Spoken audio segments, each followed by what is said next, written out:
School চলাকালীন ক্লাসরুমের ভাত ঘুমে বিভোর প্রধান শিক্ষকের ঘুমানোর ভিডিও প্রকাশ্যে আসতেই নিন্দার ঝড় পূর্ব বর্ধমানের মেমারিতে। অভিযোগ অস্বীকার প্রধান শিক্ষকের, পাল্টা অভিভাবকদের বিরুদ্ধে মারধরের অভিযোগ প্রধান শিক্ষক প্রদীপ কুমার বিশ্বাসের।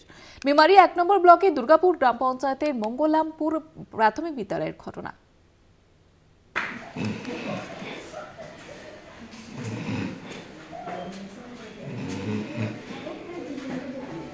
টেবিলের উপর পা, শরীর এলিয়ে রয়েছে চেয়ারে। ক্লাসরুমের ভিতর দিব্যি নাক ডেকে ঘুমোচ্ছেন প্রধান শিক্ষক। ছবি প্রকাশ্যে আসতেই হইচই চারিদিকে। স্কুল চলাকালীন এমন কাণ্ড, কেউ হেসে গড়াচ্ছেন, কেউ বা স্কুলের পঠন পাঠন নিয়ে প্রশ্ন তুলছেন।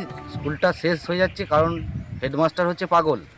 ও মাসে দুবার চাবি হারিয়ে ফেলে, আর চাবি হারিয়ে যাচ্ছে, এসে স্কুলে ঘুমোচ্ছে, তারপরে মোবাইল দেখে, ঠিক আছে। আর স্কুল ও যতদিন এই স্কুলে থাকবে আমার তো মনে হয় না এই স্কুলটা ডেভেলপ হবে। ওটা সম্পূর্ণ মিথ্যা। তাহলে পাশাপাশি বাড়ি আছে, তারা তো জানতে পারবে যে একটা চেন যদি মানে ছিঁড়ি বা ইয়ে করি, ও তো চিল্লামিল্লি করবে, প্রচুর পরিমাণে চিল্লামিল্লি করবে। হ্যাঁ, যদি ইয়ে থাকে সে তো একবারে ভয়ে গা আটকে উঠবে, স্কুল থেকে বেরিয়ে আসবে। আরও তো দুটো মাস্টার আছে, তারাও তো শুনতে পেত। অভিভাবকদের দাবি, প্রধান শিক্ষক একজন বদ্ধ পাগল, কোনো কাজে তার তালগোল নেই। স্কুল পরিচালন কমিটি প্রধান শিক্ষকের কর্মকাণ্ডের বিষয়ে অন্ধ। প্রধান শিক্ষকের উপর বিরক্তি থেকে অনেকেই এই কমিটি ভেঙে দেওয়ার কথা বলছেন।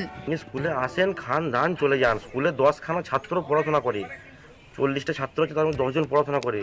ছেলেমেয়েরা স্কুল থেকে ছাড়িয়ে নিয়ে বাচ্চাদেরকে চলে যাচ্ছে।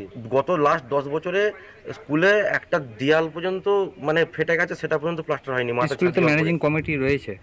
ম্যানেজিং কমিটি যারা রয়েছে, ম্যানেজিং কমিটি কিভাবে তৈরি হয়েছে, কেন তৈরি হয়েছে জানি না। যেটা খবর পেয়েছি যে কমিটি যারা আছে সবাই বহিরাগত।